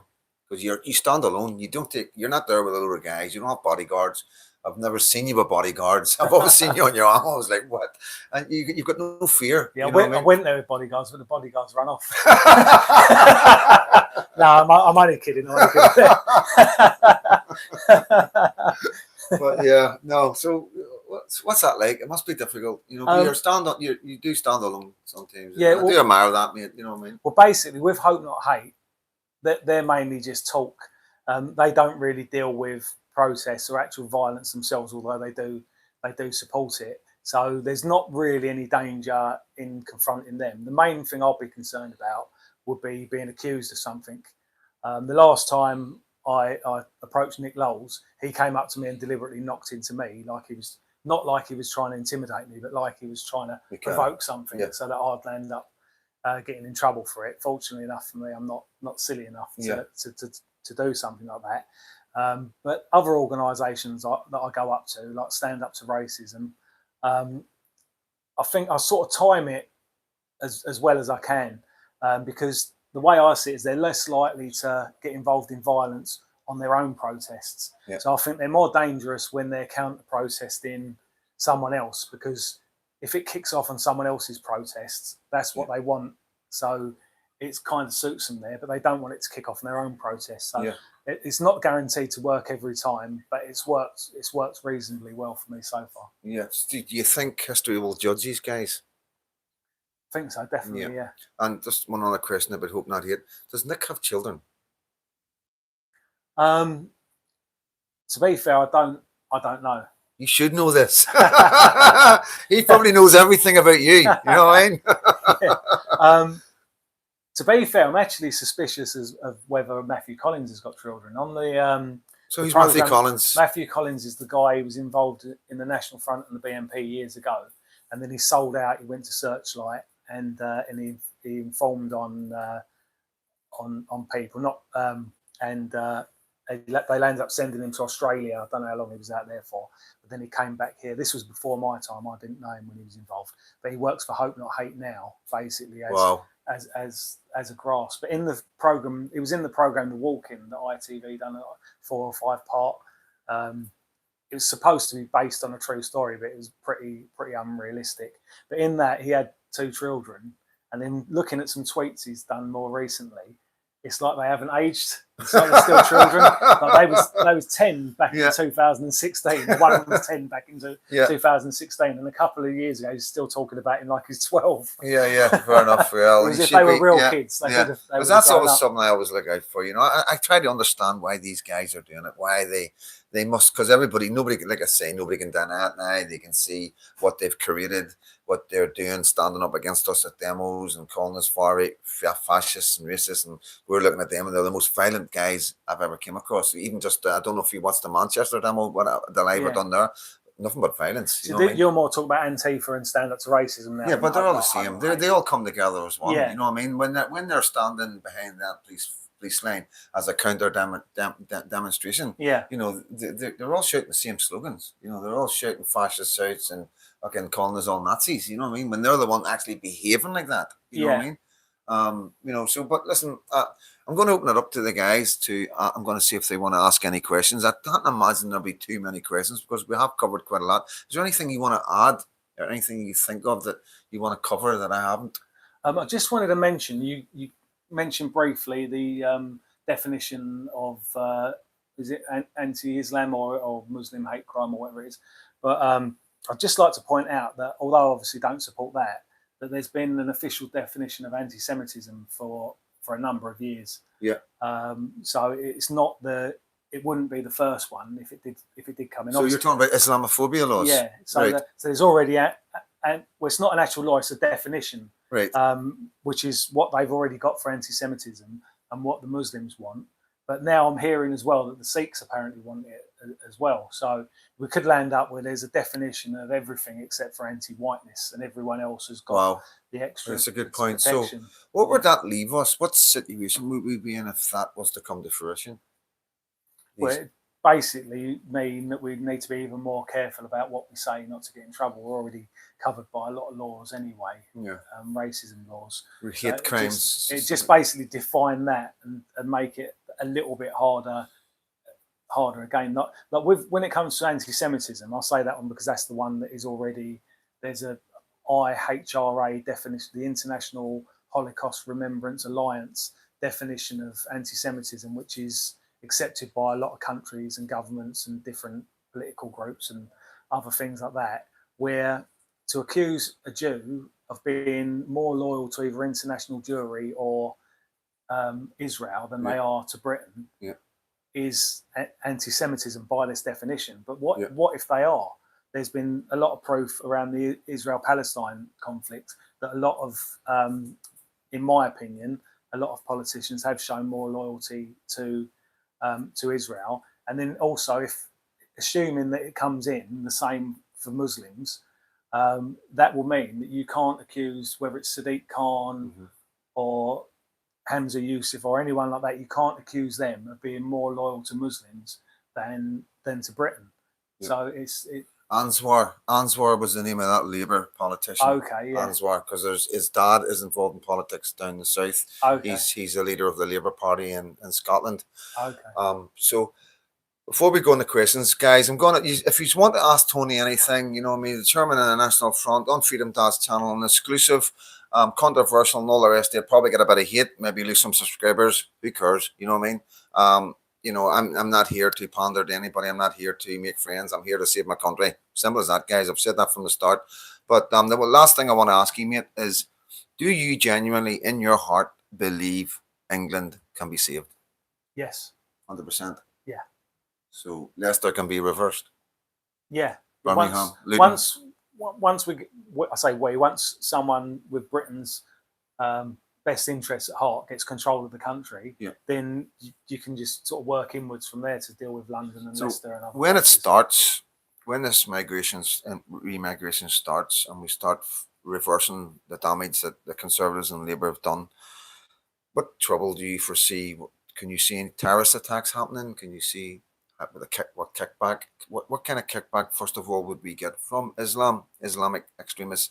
And also, would we also be in a situation where in America where Trump is remigrating a lot and there's a lot of kickback from locals? You know what I mean?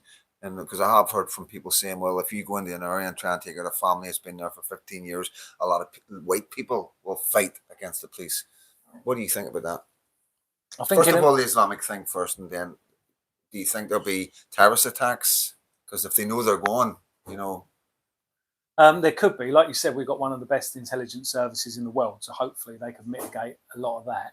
But there probably would be some kind of terrorism, but that's going to happen anyway. So, so in the long run, there'd be less, but there may be more in the short term. Yeah. And as for the things with ICE in America, it looks to me like there's other like unions and councils or city governments in America that are encouraging a lot of this stuff, like in Minnesota where they've been rioting.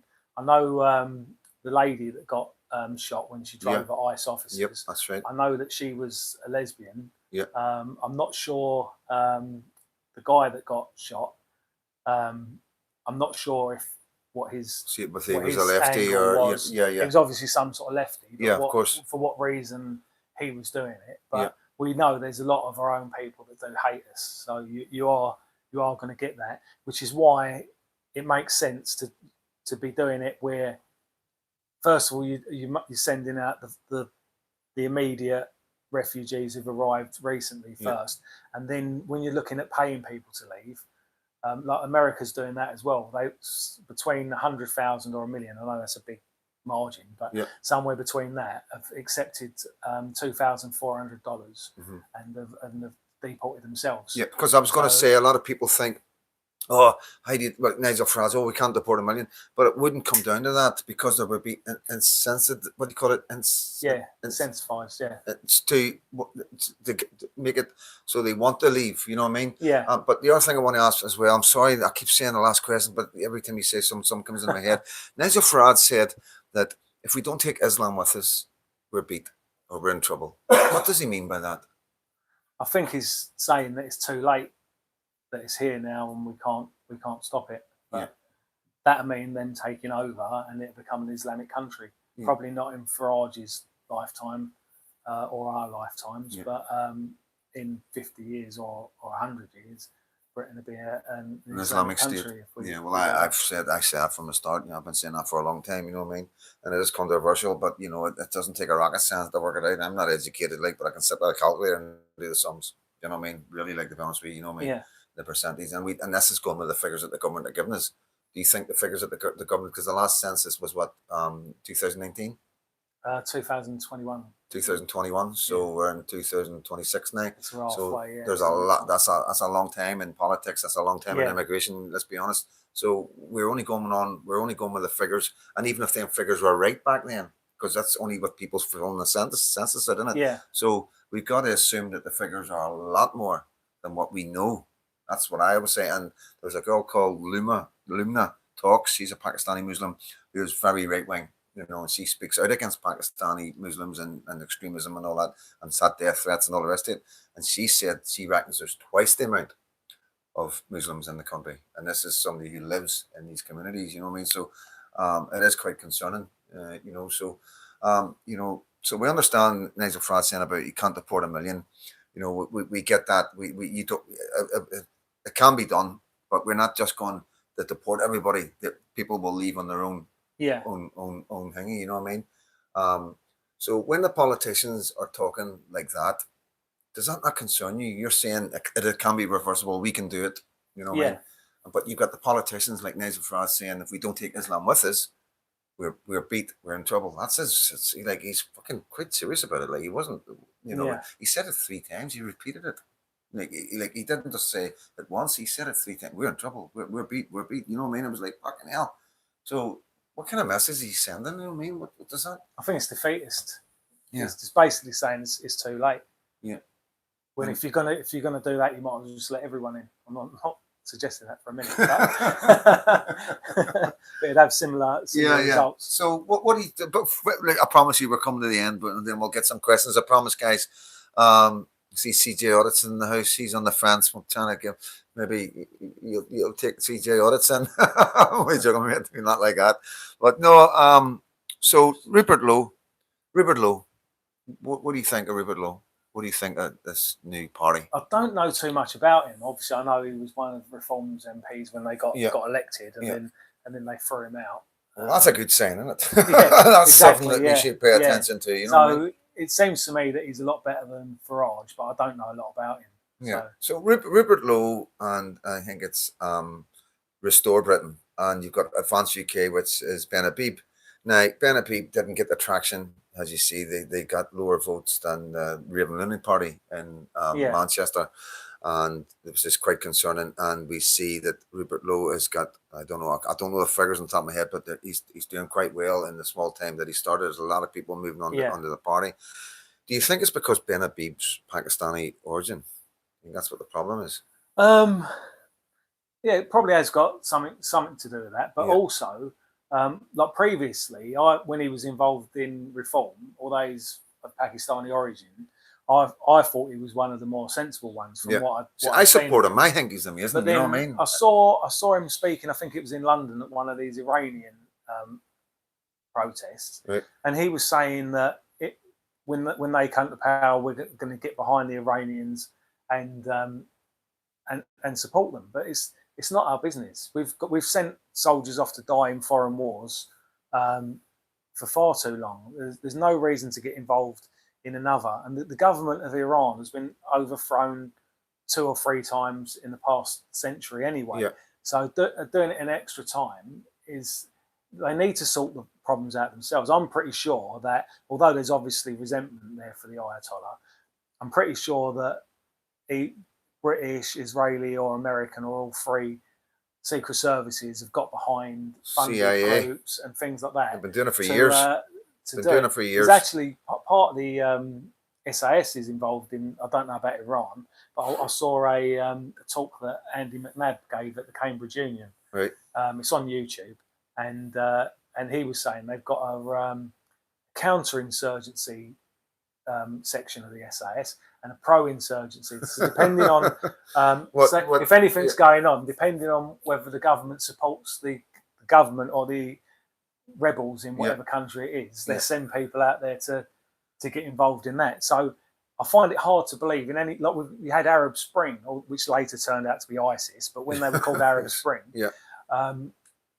Obama, Cameron, all the Western leaders all loved them. Oh, this is brilliant. They're rising up against Gaddafi, Yeah. and things like that. Yep. And really, if we had any interest in dealing with Gaddafi, we should have dealt with him when he was giving arms To the IRA. IRA. Exactly. Not waited until 30 odd years later, and then when he was and holding then back, got- he was yeah. holding back the extremism, and he was Yeah, he was and then- an advent. Yeah. He was one of the most extremists against Islam and ISIS. You know, people, people. If you know, you know. You know what I mean. We're not going to go right into down these rabbit holes. They're not rabbit holes. It's just facts. You know what I mean. It's quite remarkable when you have the knowledge in it. It's quite an eye opener of what's Yeah. going on in the world and how our government's behaved, and it doesn't surprise you that we're in a situation where we're being replaced, does it? Yeah. No. So listen, guys, if you've got anything you want to ask Tony, you know, these are all my regulars, all my most loyal followers. Most of them have been here for a very long time from the start of my channel. And thank you all so much for sitting patiently. You're just chatting amongst yourselves. Hi, Freedom Dad and Tony. What is BNP stance on Ireland and Irish today concerning the BNP is past history, no pressure? So the BNP, what's in the National Front? What's your position in Southern Ireland?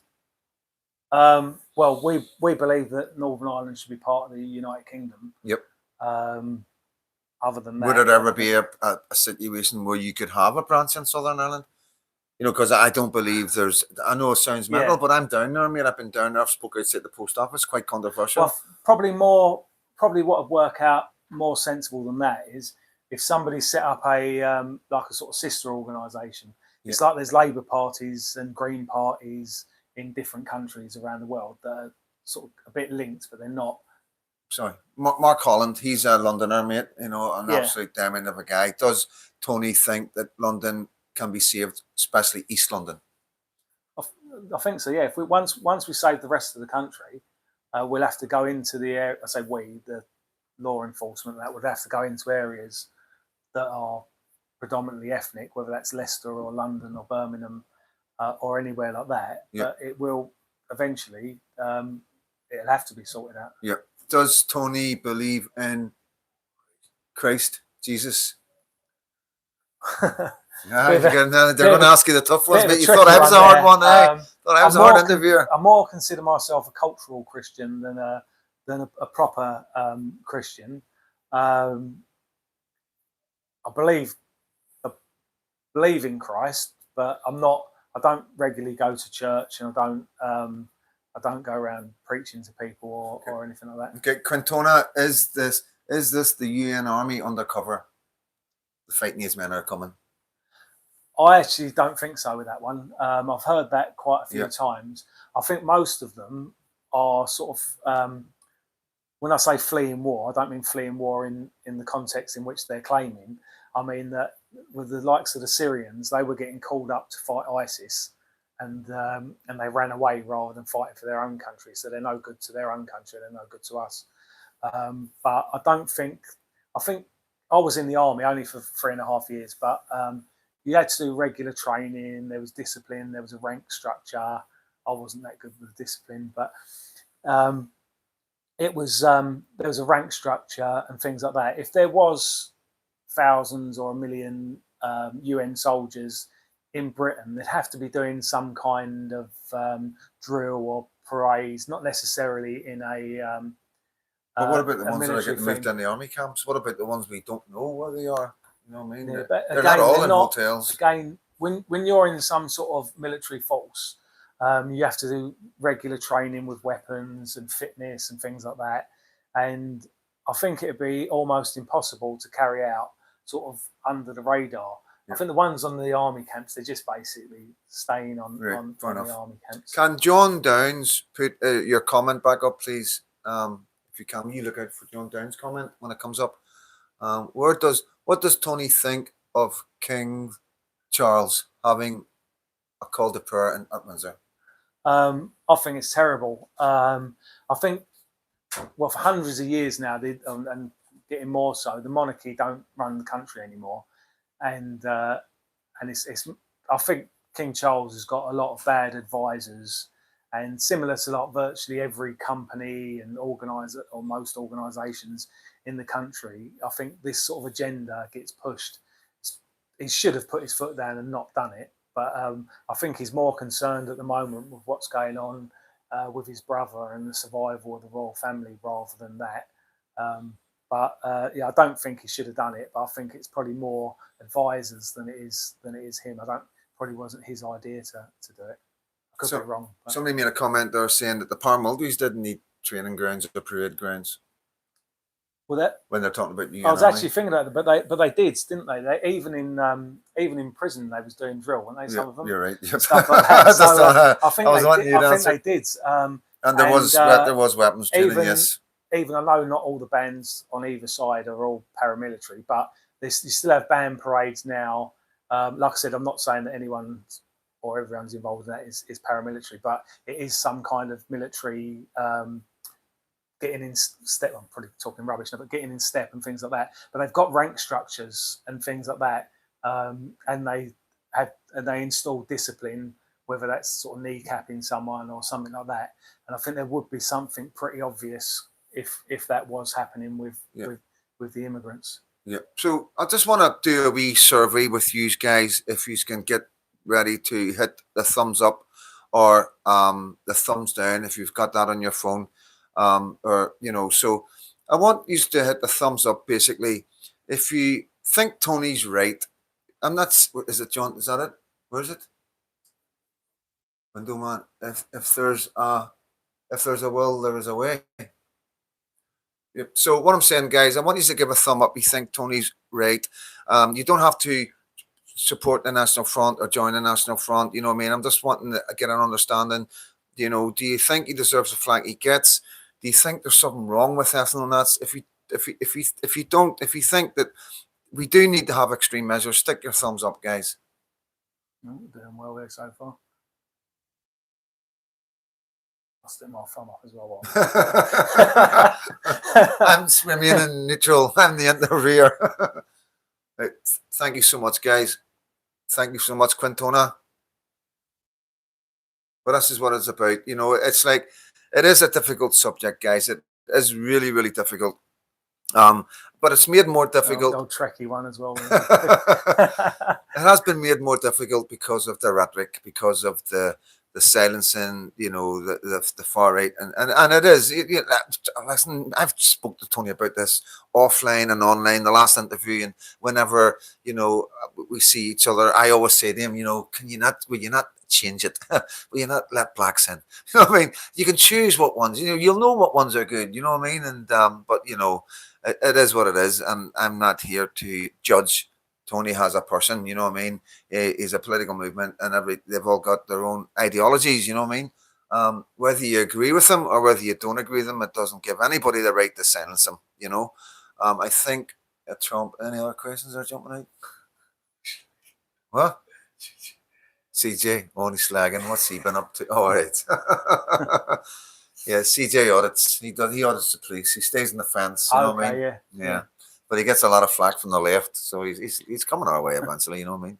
Yeah, I saw him getting threatened. On the is it on your channel? Yeah, well, and on his channel. I don't think his footage is out because he's actually going through a court case now because you know what I mean. John Downs asked, "Are Southern Irish or Irish full stop still disliked by National Front?" I've enjoyed the talk. So, sorry, who disliked? Sorry, the National Front.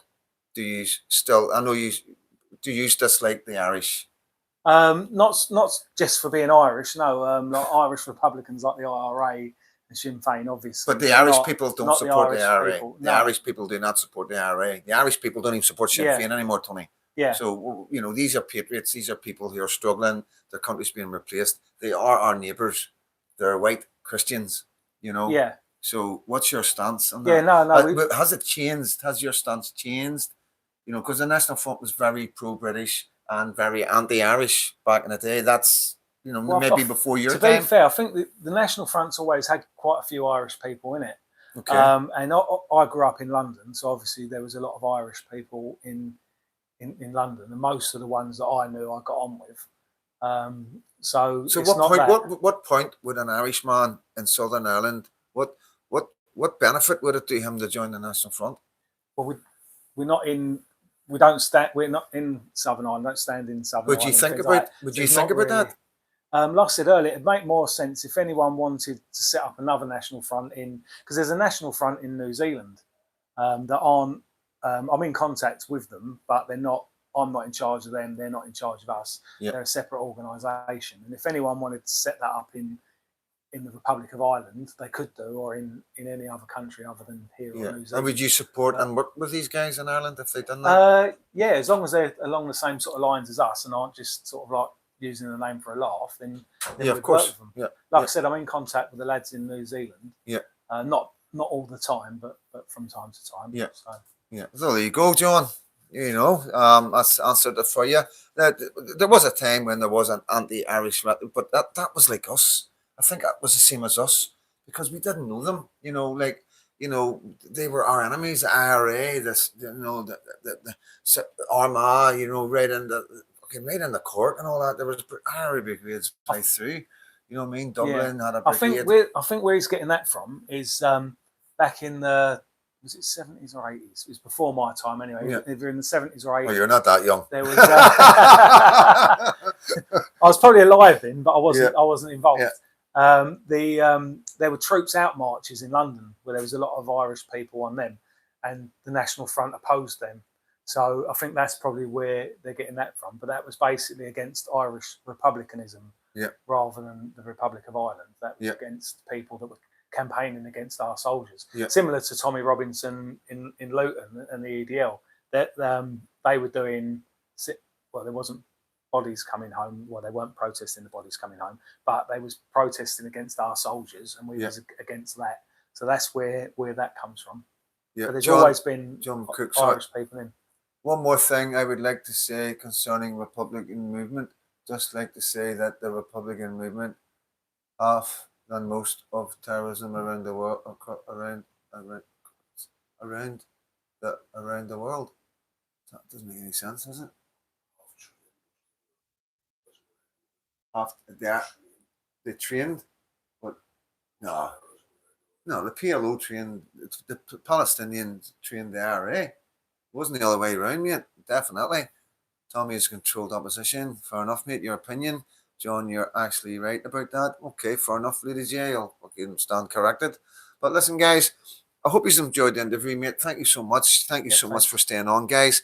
Like I say, controversial. It's a big step to take, but like I say, this is who I am. I'm not going to change. You know what I mean? I do not support the NF. I like Tony as a man. What Belfast sold up.